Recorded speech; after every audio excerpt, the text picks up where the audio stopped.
Bonsoir à tous.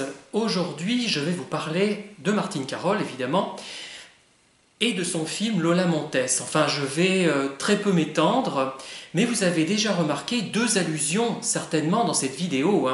Je pense que dans le miroir, on aperçoit le lustre. C'est une référence au lustre de Lola Montez, bien évidemment, l'épée de Damoclès que l'on trouve dans Lola Montez. Et vous avez vu que mon ours porte un chapeau de deuil. C'est une référence à la nana de Christian Jacques. À un moment donné, elle rencontre Vendeuvre, d'ailleurs, je crois, et elle se déguise, Nana, alias Martine Carol, en veuve éplorée, et elle porte une jolie toilette de deuil, et notamment un petit chapeau avec un long voile noir. Voilà les deux références. Mais je vais surtout évoquer ce livre, Lola Montez, lecture croisée, et citer un passage qui concerne d'ailleurs François Truffaut, une phrase de François Truffaut. Je vais vous la lire tout de suite. Lola Montez se présente comme une boîte de chocolat. On soulève le couvercle et il en sort un poème de 670 millions. Effectivement.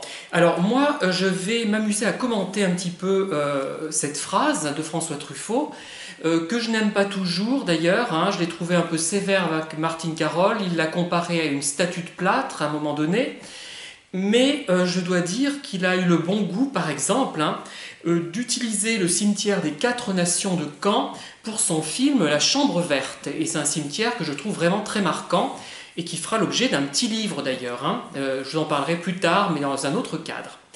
Alors, effectivement, quand on voit à l'affiche ce film, Lola Montez, on s'attend à ce que ce soit un film différent, je pense, qui, comme certains ouvrages de vulgarisation historique, d'ailleurs parfois réussis, exhibe des thématiques un petit peu populaires, comme les maîtresses de Louis XV, par exemple.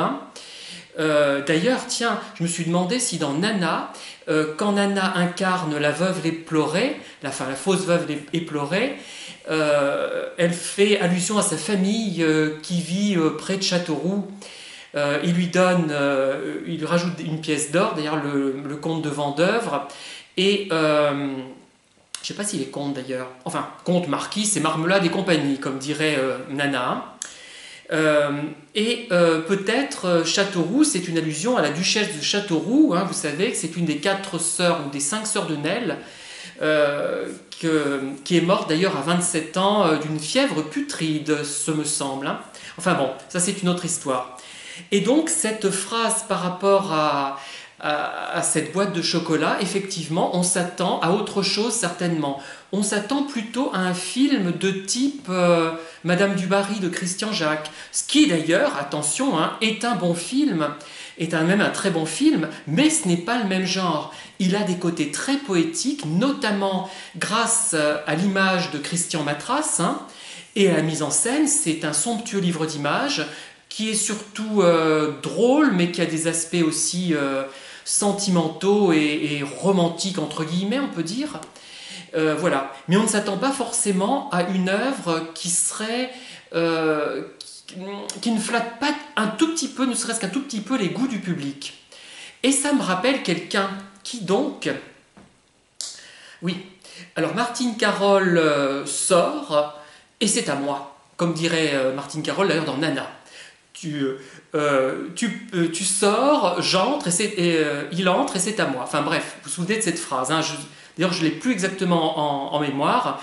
Elle parle à Doradol d'ailleurs dans cette séquence, quand c'est le prince de Sardaigne qui arrive, et il rentre, tu sors et c'est à moi. Voilà, je crois que c'était ça la phrase. Et oui, je vais parler de moi. J'ai écrit un livre notamment qui s'appelle L'inconnu du lac de Guéry. Et beaucoup s'attendent, en voyant ce titre, à quelque chose d'un peu policier, voire polisson, c'est-à-dire une femme qui rencontre un homme près d'un lac, le lac de Guéry, dans le Sancy, dans le Puy-de-Dôme donc aussi. On s'attend à une histoire vaguement policière, vaguement sentimentale, bien écrite mais facile à comprendre, et on tombe sur mon livre qui apparemment est perçu comme très complexe et qui a des aspects très poétiques également. Et donc finalement on se dit, quand on regarde Lola Montes à l'heure actuelle, que c'est un film finalement très facile à comprendre, hein, mais si on s'attend à un film de simple, si je puis dire, divertissement, qui n'aurait même pas l'ampleur et la beauté des films de Christian Jacques, c'est-à-dire ça serait quoi? Ça serait peut-être des films... Oh, André Hunebelle était quand même pas mauvais, donc c'était pas un bon exemple, enfin d'un film genre ceux des Charlots, tiens, vous connaissez peut-être. Et effectivement, on va être déçu, puisqu'il faut se mettre dans un certain état d'esprit, c'est-à-dire ne pas attendre une histoire qui va nous tenir forcément en haleine. Voilà, ce n'est pas un film qu'on va regarder forcément pour savoir la fin. On regarde ce film pour le déroulement de l'action, mais pas pour l'action, mais pour la poésie, l'émotion qu'elle peut susciter. Ce n'est pas du tout le même optique, on n'est pas du tout dans la même démarche, et ce qui fait qu'un lecteur qui attend une intrigue trépidante avec des événements extraordinaires sera déçu, même si il y a effectivement dans ce film des événements marquants, extraordinaires, des choses qui frappent. C'est fait de telle sorte que l'intérêt d'un spectateur lambda ne sera pas attisé, puisque c'est un prétexte pour exposer la souffrance de Lola Montes d'une manière poétique, pour montrer sa situation de femme finalement qui n'a pas beaucoup de chance et qui est victime finalement de la domination masculine, hein, si on réfléchit bien.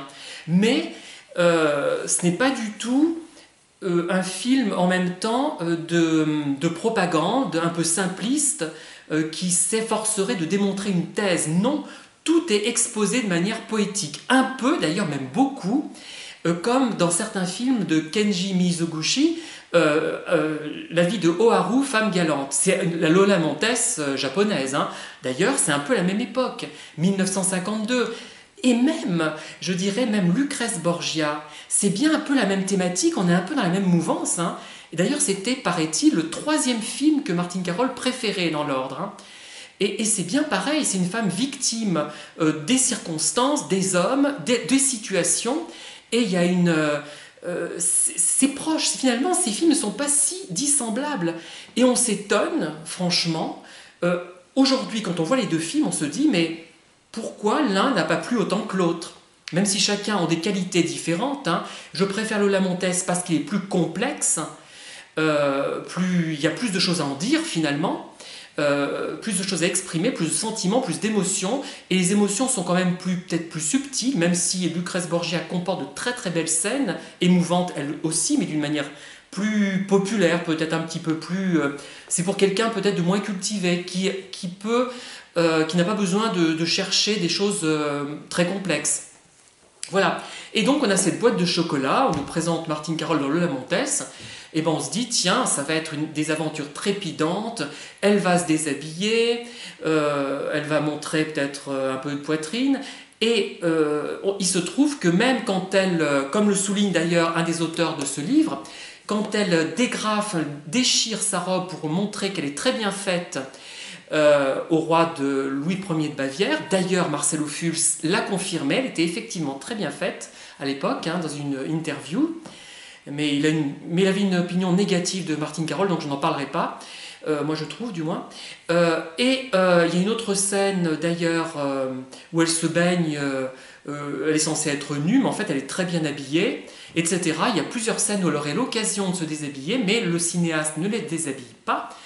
On a prétendu que Christian Jacques l'avait plus déshabillée, oui, mais pas tant que ça. Regardez Madame du Barry, elle n'est pas déshabillée dans Madame du Barry. Dans Nana, pas tellement non plus, on la voit dans son bain, mais on n'a pas l'occasion de tellement en apprendre plus, hein. Moi, bon, après, il faudrait que je revoie le film, peut-être une scène qui m'a échappé, et puis je ne suis pas à l'affût de ce genre de scène. Dans Adorable créature, effectivement, elle a une scène de baignoire, mais c'est plus du voyeurisme qu'autre chose. Dans Lucrèce Borgia, évidemment, hein, celle-là aussi est connue. Dans Un caprice de Caroline Chéry, de Jean de Vèvre, là, c'est peut-être là qu'elle est le plus nue et le plus longtemps. mais à l'époque on ne pouvait pas faire des arrêts sur image, hein.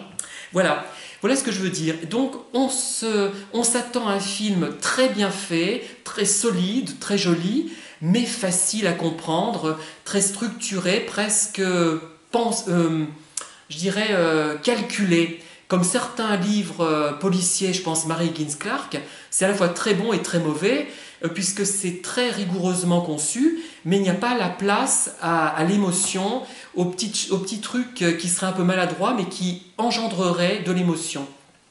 Et c'est ce qu'on pouvait s'attendre avec cette Lola Montes. Et voilà, notre boîte de chocolat. Il se trouve qu'on a enlevé les chocolats, qu'on a mis des lettres d'amour à la place, ou quelques poèmes. Et ce poème, c'est le film de Max Ophuls, Lola Montes. Voilà, merci de m'avoir écouté et à très bientôt.